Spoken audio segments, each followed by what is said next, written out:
Yes, welcome back, yes! Yes, love me, even though you should hate me right now, because, like, I got a new camera, and I didn't even bother to, cut my hair, or have a shave, shit like that, yeah. Boo for you, yeah, I can afford better shit now, so fuck you, and you didn't even help, ha! Anyway, speaking of bad hair, we're going to talk about clairvoyance and some of the stupid shit they can do. Now, we got a couple basic clairvoyants, Mrs. Bad Hair and John Fake Edwards, right? But I'm going to talk about one today who killed himself with a sword trying to prove that he was immortal. Fucking loser. Shut the fuck up! Seriously, I'm going to get a flamethrower for you fuckers. Anyway, let's get into this article. Once again, editors do what the editors do, so don't hate me for it. Here we go. A Malaysian clairvoyant was performing a folk ritual to honor ancestral spirits when he tried to impress the spectators by pressing a sword against his chest in a bid to appear superhuman.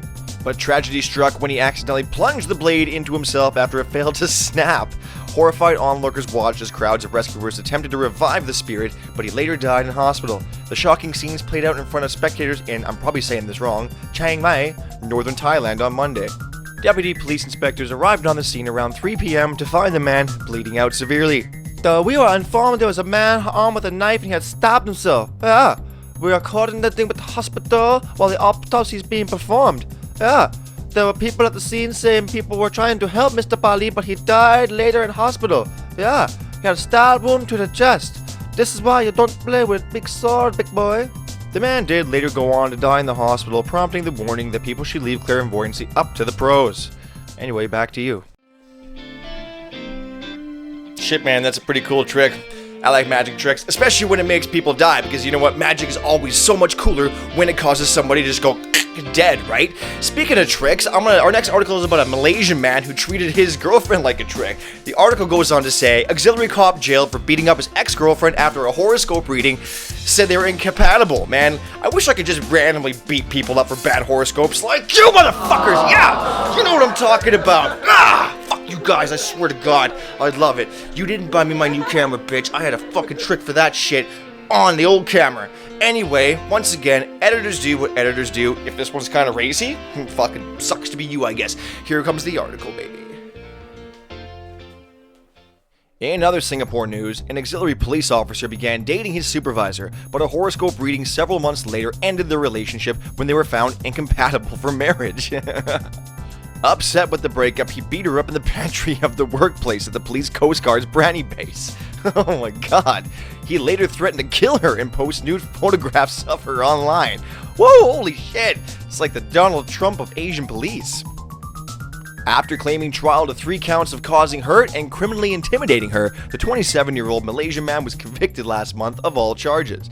On Thursday, January 14th, he was sentenced to 6 weeks in jail. His lawyer, Lim Teen,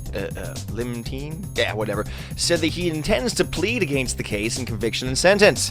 He remains out on $15,000 bail. During the trial, the court heard that the pair began dating in July 2018. The victim, who was in her early 20s at the time, testified that he was a controlling person who tended to blame her for things that went wrong.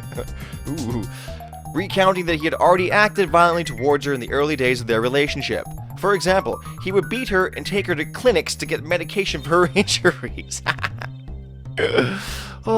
She said that as they were dating, she accepted this as the status quo, thinking it would change. What is wrong with women?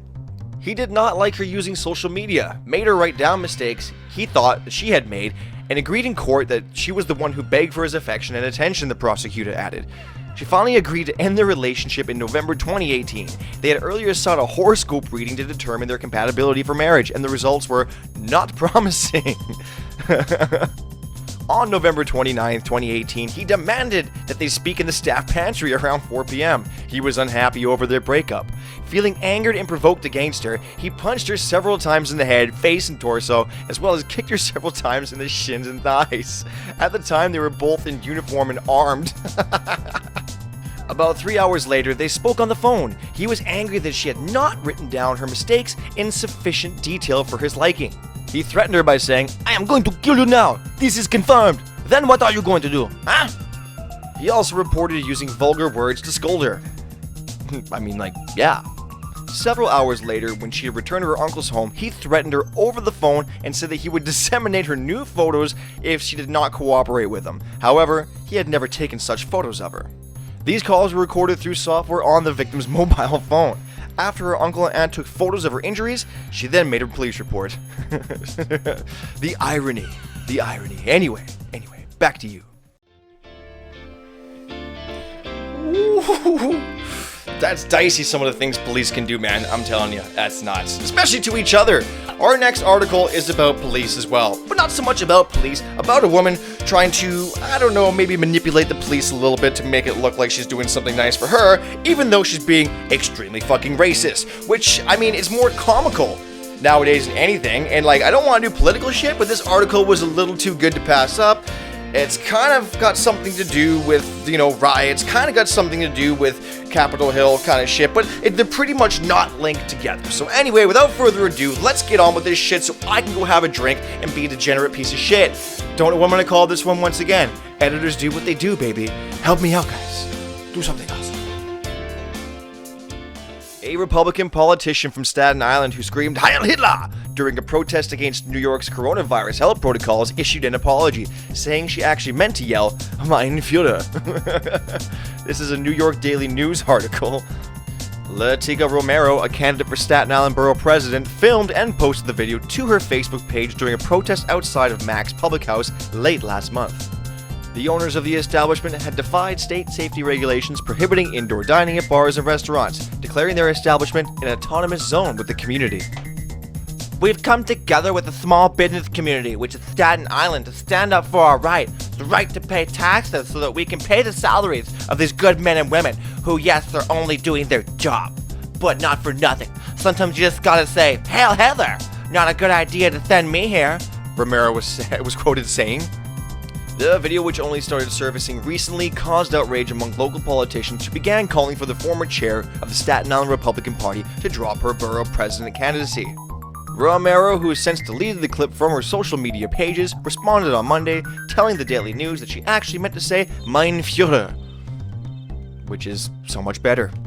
Though many will likely view her explanation as a distinction without a difference, she further said that she was invoking the Nazi terms in order to emphasize her view that the state and city officials were acting like fascists, in the same way Adolf Hitler took away people's businesses. Oh, that's a pretty bold statement. Romero tweeted earlier Tuesday that she said she used a very bad analogy and apologizes to her Jewish family members and friends for her lapse in judgment. We will leave you with the short video clip in question.